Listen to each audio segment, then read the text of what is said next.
It's February 14th, midnight, Valentine's Day. The witching hour. The sexy witching hour. My name is Virgil, and this is Literally Books. I've been reading nothing but romance and erotica for a month. It has completely and utterly changed me. Buckle up, because we're going to release your passions. Tonight, we're going to take the chain off and let them loose in the yard.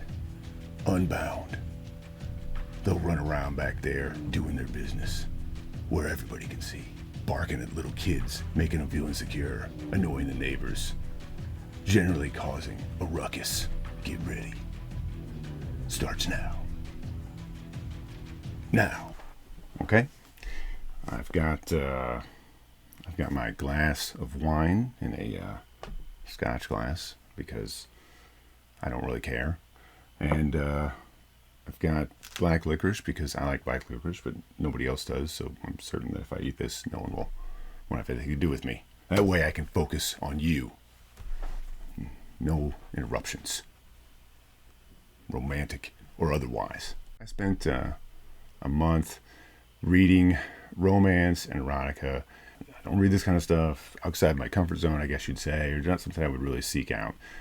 So I read a pretty decent variety of books. I made a video where I picked 5 books from an Audible sale that were all part of a romance series, and I read 4 of them. I didn't get to one. I'm still going to read that. I'm just going to come back to it later. And then I also did a bunch of like ebooks.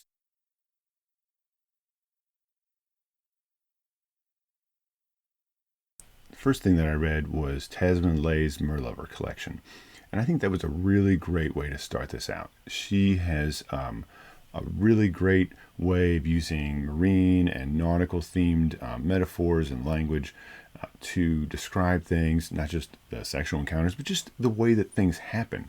So it was a really, really interesting and really effective tool that she used there. And I think that shows she has a really great skill as a writer. I did look at the Merlover's collection in that after the video I did to see if there was any sequels, and there are not. It looks like after the first 3 stories we go to another series. I don't believe, but I could be wrong, I don't believe that she has written anything else in that Merlover's series. So there's 3 stories in the Merlover collection. The first 2 are human women who have encounters with mermen, and then the last story is a human man with a mermaid.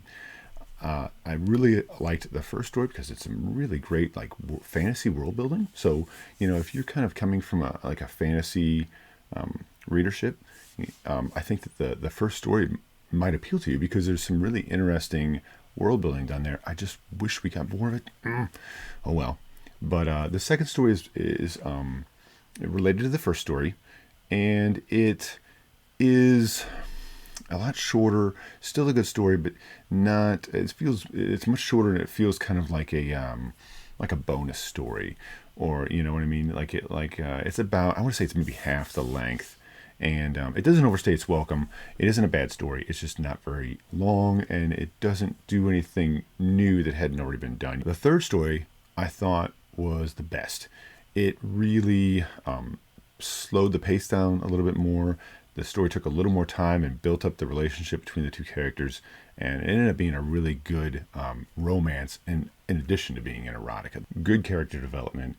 Interesting characters and great world building. So for that, I would give it a 7 on a 10 scale, and I'd give it a +1 because it's definitely, for erotica, I think from the selection that I read, it was particularly well written, and I thought that there was really good relationship building, a really excellent blend of romance and erotica there. The next stories that I read were the sort of monster erotica stories. I read 6 of those. I don't know if I can recall all the titles offhand, but it was Taken by the Pterodactyl, Taken by the T-Rex, Taming the Dragon, A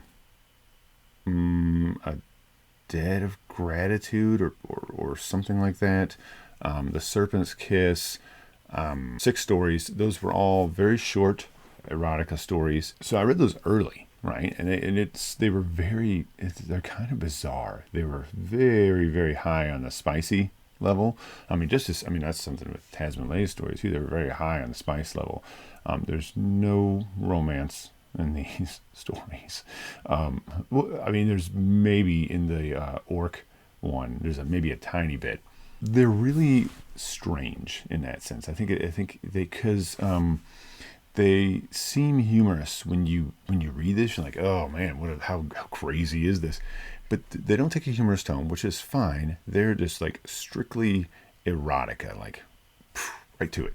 And there's some structure given to it to give it sort of plausibility, but there's never I mean, if I was ever chuckling during these stories or laughing, it was just how weird and bizarre it was. But it played it very straight, and so it makes it kind of a weird thing to recommend. The writing wasn't bad, but I don't know that I could necessarily recommend them unless you were really into that stuff. I would give them a 5. I think that it's a soft recommendation. I think if you're into erotica, I don't think it would necessarily. It may not fit the bill. I feel like maybe it's such a bizarre thing. I would think you'd be seeking that out. You'd really be looking for that story. It's something I guess I didn't say before in a bunch of these videos, and I think it's particularly stands out in these. It's always women, and human women encountering these monstrous creatures. It's never men, and maybe that's because I didn't. Maybe they have some, and I didn't read those. I don't really know that in the monster stories I saw any men encountering a monstrous woman. And if you do, I think, and it seems like also if you do, it seems like it's always like, well, she kind of looks like a human, like she's pretty sexy looking already, just kind of monstrous. There's no physically any human-like qualities to most of these monsters in these stories, which makes it kind of like, again, difficult to recommend. So I don't know. This was what it is. I'm just going to leave it right there, and we're just going to move on. After that, I did read another writer who did some dinosaur erotica, and that was Lola Faust, and she wrote Wet Hot Allosaurus Summer. Now, I'm going to say that when I saw the cover of this book, I'm like, holy crap, I want to read this book right now. I'm going to try and put it up here in editing, but it was just like, holy crap, the cover is crazy. I love it. I want this book just for the cover. It wasn't bad. It wasn't great, though, either. It didn't really become anything better than the other monster dinosaur erotica stories by Alara and Christie. It didn't become any better than those stories. It did take a slightly different take. It tried to do maybe be a little bit more humorous, maybe kind of be a little bit more silly, but it wasn't enough of that to actually make me laugh or to make me chuckle, which I did with something that's coming up, which is Chuck Tingle's stuff. It wanted to be that, but it didn't make it. And so it just ended up in this nebulous zone where it wasn't it wasn't nearly as graphic as Alara and Christie's books, but it also wasn't really that funny. So it kind of had this nebulous sort of well, okay. And so there's that. The other thing to recommend to mention, I should say, not to recommend. The other thing to mention is that story does feature the Allosaurus eating a part of the female lead's body when it starts to die, and that I thought was weird, pretty damn weird. I think that is a thing. I remember reading in the review that that's a term. I don't know what the term is for that type of fiction. It was I guess it was a reference to a Japanese manga or something, to a thing in manga. Maybe I think the word was Japanese, but it doesn't matter. That was weird. It wasn't really, it didn't disgust me because it wasn't really graphic or anything, but just that it happened, and I was like, this is so bizarre. And again, it was just sort of a bizarre experience. I think for the cover, and maybe for how strange that book is, it might work as a coffee table conversation book. Like, oh, look at this. Like, oh my gosh. And the cover is just, it's hilarious and great. I just didn't think that the story that I read was as good. About the same time, I read The Lady and the Orc. I made a video about that. Very high in the spice, very graphic. Very graphic. Lots and lots of encounters. One of the longer entries here, too. The moment writing was good. The plotting was not very good. I don't think that the plot was very strong. And I think that, you know, the longer that the story went on, the more obvious it became that the plot was not, which was a kind of a simple plot. It just wasn't well handled. But the writing was good. And I mean, if you want erotica, there's definitely erotica there. And if you're into the orc thing, then yeah, this would be a good choice. You know, this book is a 5. I should mention that the last dinosaur book was a 5 for me as well. Not bad. Like a real soft recommend if you're into that. If you're like, maybe I'd like erotica. I'm like, no, I don't know if you're gonna like this unless the idea of The Lady in the Orc really appeals to you for some reason, in which case then maybe this is for you, but otherwise I'd say keep going. After that, I read Size Matters. I guess I'll say right up front, this was an 8 for me. I think it was definitely, and I think it's a +1 for romance and like high, like especially high spicy romance, you know, maybe not quite into the erotica category, but like almost. Really well written, very, very funny, very entertaining. Strong, like romantic comedy feels. Very, very, very strong. You know, like I think I said that it reminded me of like Bridget Jones's Diary meets Sweet Home Alabama. That's not too far. It's not quite accurate, but that's pretty close to. If you like those movies, then there's a good chance you'll find something in this book that you'll like. I think it's well written and it's particularly good, I think, for the genre. And I think, you know, just in a little bit that I read, it definitely was a standout book as far as making sure that someone who doesn't even read this stuff, this isn't even like, you know, doing this whole thing, I was kind of like, man, I can't wait for this to be over. I want to go back to reading this other stuff, you know, but I was like, no, I'm going to keep reading this. And this book made that part easy for somebody who doesn't read this. Really good book, easy recommendation. I really enjoyed it. It's a lot of fun. I would definitely recommend it if you read romance. I think that this is probably a good book. A book that you would want to read, that you might even, you know, buy and end up giving to somebody else that you know who likes romance. I think it's definitely worth checking out. And there's a really nice nod in there to plus size women and, you know, kind of them struggling with their body image. I thought that was really a nice touch. It was handled really well. It was not heavy-handed. So it was a really enjoyable book to read. The next one I read was Fight Dirty. I'm going to say right off that I gave it a 4. This book was not for me, and I had a lot of issues with it. I did not make a video for this book because I felt if I made a video that I would probably just be bashing on it. And I just didn't want to make a video that's its sole purpose. And I don't think that it's necessarily a terrible book. I don't think that the writing is terrible. So I didn't want to do that. I will say that it was super, super high on the spicy level when it had spicy scenes. There were only 2 in this first book.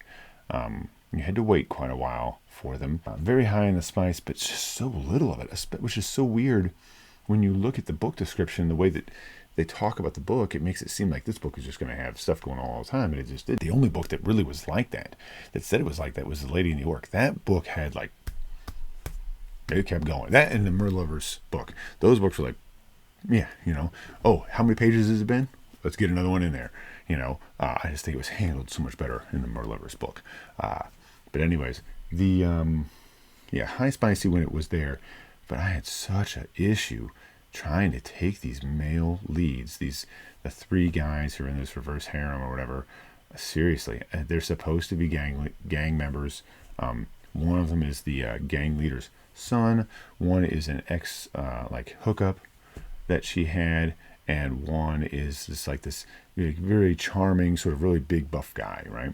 You know, and I think they, you know what I thought when I was reading this? And I guess I should explain too. She has to live with them because her dad betrays the gang that they're, remember, he's supposed to like throw a fight. He doesn't throw the fight. So now like she's being held as like a hostage or like collateral to make sure that he does a favor for the Black Roses. But what I thought was the best part about this book for me was when I was looking at it, I'm like, these 3 characters and our female lead all take on the roles of characters from the 3 Musketeers. Yes, this is like trying. I feel like this book is trying to be like an erotic Three Musketeers, because you have Rory, who's the I don't remember his name. He's the big kind of buff guy. He would be Porthos. The ex-flame, I would say that he is Aramis, and then the gang leader's son would be Athos, and that makes our female lead D'Artagnan. So it's like, imagine if the Three Musketeers, but instead of like at the beginning of the book where they all like agree to like fight with each other and duel, if they all like decided maybe screw. So, which doesn't actually happen in the book. The book does do something at the very, very end. I mean, at the 11th hour, to make you want to read the next book, and it was effective. I did kind of want to know where that story went, but I also was like, you took so long for something to happen. I don't know. I probably wouldn't read another one. I just had a hard time accepting that the way these gang member guys acted, the way the abuse and kind of stuff that they let the female lead get away with. Mercy was her name. Mercy. The stuff they let Mercy get away with, I just don't buy it. I mean, they let her have her cell phone, no, why? They let her have her motorcycle at the house so she can kind of come and go as she pleases.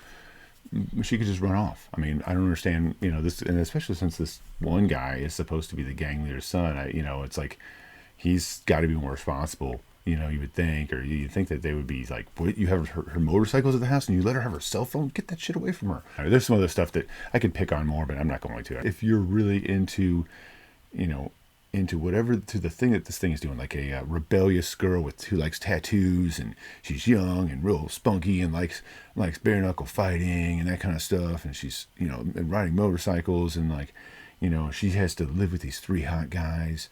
If that sounds cool, if you're really into that, well, then this book may be the book you want to read.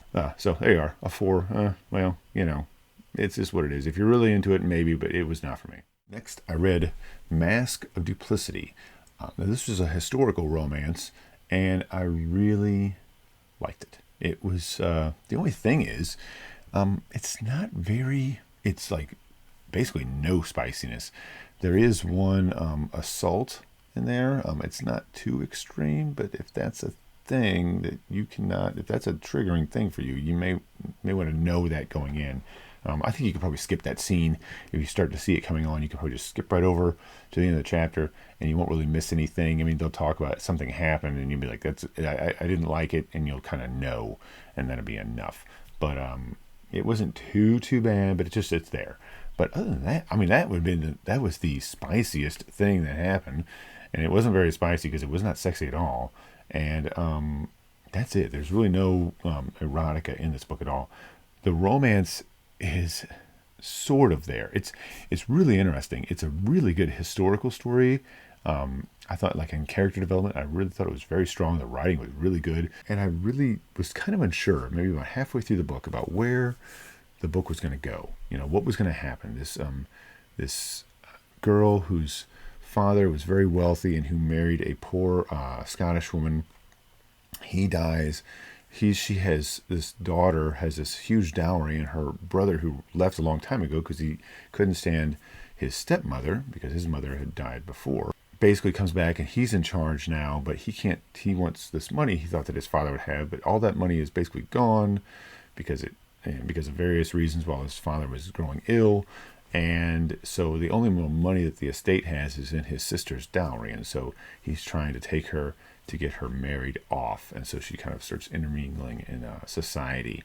And then you kind of get this story, this develops. You have these characters, and you kind of, maybe I should have seen it coming, but I didn't really see what was happening until it already had happened. I thought that was really good. And I thought that it was really good pacing with the romantic element, and a lot of the I guess you get that, a lot of times in romance, you get that sort of misunderstanding as part of the interest, what draws you in, like, oh, they just don't, this person thinks this is happening when really that is happening.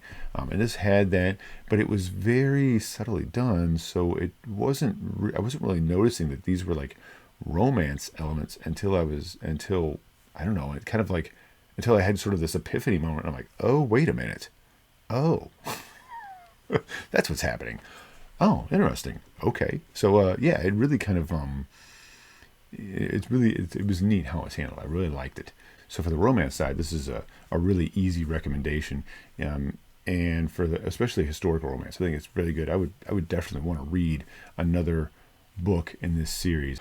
A really lucky find for me. So I liked it a lot. I give that book a 7, I would think. So it's a really good, solid, easy recommendation for somebody who's interested in that. So last, we have Chuck Tingle. And man, oh man, these were so much fun to read. I've heard of Chuck Tingle's books before.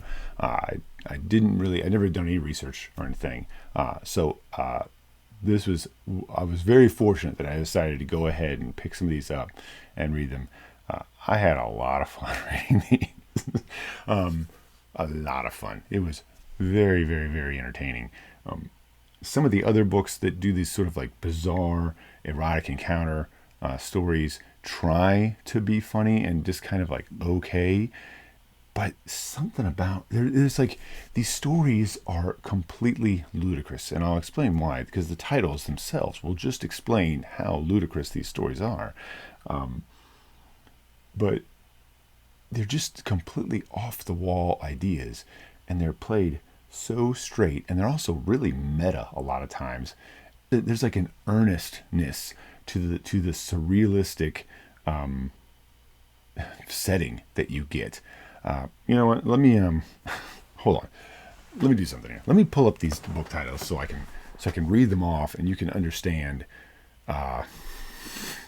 what I had to go through. Skip over this stuff. Yeah, you don't want to see any of this. You'll never see this video. Never.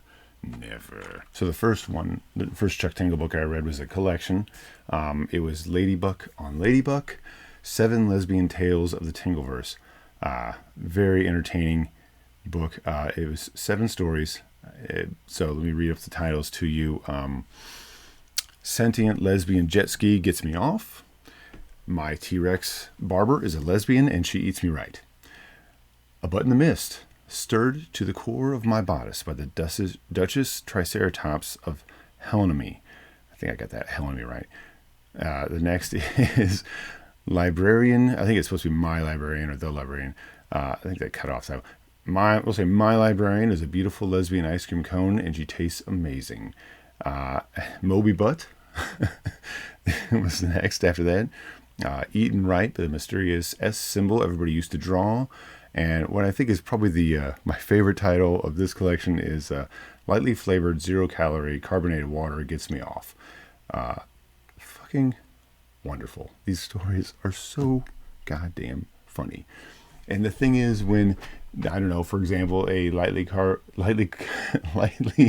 flavored 0-calorie carbonated sentient water talks to someone, everyone accepts this person as though it's just sort of like, oh, I've never seen one of you, but I've never seen a living can of soda, but you have such sexy and feminine curves, and it's just that's just how it goes. It's just how it is. And my goodness, is that entertaining? Very, very entertaining. You're laughing the whole way, and then at the very end, there's like this erotic encounter that you get, and so you're like, okay. There's always like, or I think almost always, there's this like really positive, like caring and loving, like little twists to everything about how like we love each other so much, and and hey, you can love whoever you want to love. So it's just like it's so easy to get behind these stories and say cool, because it's like, this is a good message, this is funny as hell, and yes, it gets pretty graphic. So I would definitely say that the lesbian stories are pretty high, are like medium high spice, and that the gay stories are high spice. I thought that the gay stories were high, because I did read another collection. I read Buttception. I'm not certain about the title of the first book. It doesn't explicitly say this is the title, but I'm pretty sure that it was Anally Yours, the Unicorn Sailor. If that isn't it, then it certainly is a accurate description of the book. The next story is Pounded in the Butt by My Own Butt, and then the final story was Pounded in the hold on. And the last story is Pounded in the Butt by my book, Pounded in the Butt by My Own Butt. These stories were amazing. I don't read gay erotica. I was thoroughly and completely entertained for every moment that I was reading these stories. I can't. I gave this is an 8. These books are an 8. And I say a +1 for erotica. I guess romance. I don't know. The romances, they definitely seem genuine when they say that they love each other, but it does come on a little suddenly. So you're never bored. You're never bored. You're never bored. You're always entertained. It's fucking wonderful. They are a real joy to read. It's not very often that I can say this book was a joy to read. I had a fantastic time reading each and every one of these stories. They were a lot of fun. My favorite of all of the 10 stories that I read by Chuck Tingle was definitely the Unicorn Sailor one. Abso-fucking-lutely. Fucking loved that story. Okay, so what happens is this dude broke up with his girlfriend, and he's walking down the dock, I think, and he sees a unicorn man. I guess he's a unicorn man because he has the body. I don't really know. That's the other thing. You don't get a description. It's just oh, here's a unicorn. Oh man, he's got this hot body. And then there's one point they shake hands, and he has a hoof. You're I don't even know how this works. I don't understand any of it. It doesn't matter. You're never. Whenever you start to think wait a minute, how does that work? It's it doesn't matter because it's are you really concerned about that right now? And you're I guess not. It's we'll just keep going. And you're okay, fine. If ever, this is what I'm saying. This book is more believable than Fight 30 in that sense. Yeah, it is. I mean, I believed in that unicorn man when this guy walked up to him and he says, "Well, hey, you like boats?" He's yeah. He's, "What's the name of your boat?" And he's "The Butt." And he's "Wow." Your boat says The Butt. And he's "Oh man, I always wanted to go out in a boat. My girlfriend wouldn't let me. I mean, ex-girlfriend." And the unicorn man's "Oh, ex-girlfriend, huh?" It was really, I need to, I kind of want to almost read that little excerpt that I got. I wonder if it'll even let me read this because it is, I mean, what, if it'll let me, I'm going to do this because it's worth it. So this is a small excerpt from, does it tell you anally? Okay, it is. The title of the story is Anally Yours, The Unicorn Sailor. This is the first of the 3 stories in Buttception, a butt within a butt within a butt. And I'm just going to read this little exchange between the unicorn and the man who forms our window into this world, whose name I do not remember, but he might say it. The unicorn. Hold on, wait. We can't just go into this like that. We got to make sure we're ready. The unicorn looks up as I make my way down to the dock towards him, smiling as our eyes meet. "Hey," I say, stopping in front of him, my heart pounding hard within my chest. "Hi there," says the unicorn. Suddenly I realize that I have nothing else to say, completely unprepared for the inevitable conversation that would occur after our introductions. The awkward silence between us seems to last forever, until I finally muster up the courage to stammer out a follow-up question for this majestic beast. "Nice boat," I say. "What is it called?" "The Butt," the unicorn tells me confidently. "Do you sail?" I shake my head.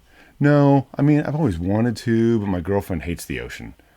The unicorn cracks an uncomfortable smile as the word girlfriend leaves my lips, so I quickly correct myself. "Ex-girlfriend," I say. "Oh," the unicorn responds in turn. "Sorry to hear that." That is some of the best writing I've read in a long time. I know that sounds like hyperbole. I'm telling you, I fucking loved this goddamn story. I am so happy that I have read these stories, and I will absolutely read more of these. I don't think that they're intended to be read back to back to back to back. I don't think that that's probably the best way to read them, but where I kind of got a little wore down by some of these other really short writings by some of these other writers. That didn't happen with Chuck Tingle stuff. I mean, I don't know what to say. Thanks to Chuck Tingle for writing these books. These are great. I did want to make a separate video. I might still make a separate video about this. I don't know. I mean, I don't know. Maybe. I mean, I guess I could. I don't know what I'm going to say there that I didn't just try to say here. Yeah, I just finished Buttception yesterday. Like I said, I'm not real into reading gay erotica, but so enjoyable. And that unicorn story, which I thought was the best. Like when they finally, like the unicorn man has to like sail away and go for a while, and they finally hook up at the end. It's I'm not gonna, I don't want to spoil too much of that because it gets pretty crazy. Like the fire, the erotic part at the end of that story was just just you know, I don't know. You're gonna have to read it. You need to read it. You need to read that story. Just a hell of a time. Thank you. God damn it. Loved it. Okay, that was it. That was that's it. We're gonna shutter the romance reads. A lot of fun. Didn't a changed person coming out of this stuff. Hopefully the videos I've done have kept you entertained. I'll probably do something like this again at some point farther down the line, but we're going to give a little space between these stories and the next batch that I read, so that I'll have a better way to gauge the the experience. That's it. I don't know what else to say. I'm Virgil. This is literally books. Thanks for watching. Have a wonderful romantic, erotic experience of your own in a safe and mutual way. Sure. Bye. And I'm going to take a little Kookaburra licorice. Yeah. Australian. I don't know why. Why is it always from Australia? I don't understand it. Is it like the licorice crop is particularly good in Australia? I don't know. When one Australian kookaburra bird starts its boisterous laugh-like call, suddenly the bush is alive. Oh no, why did I read that? With contagious laughter. Some say it's to mark their territory, but we know better. They're laughing because the best licorice in the world bears their name. Anyways, I like it. So, there you go.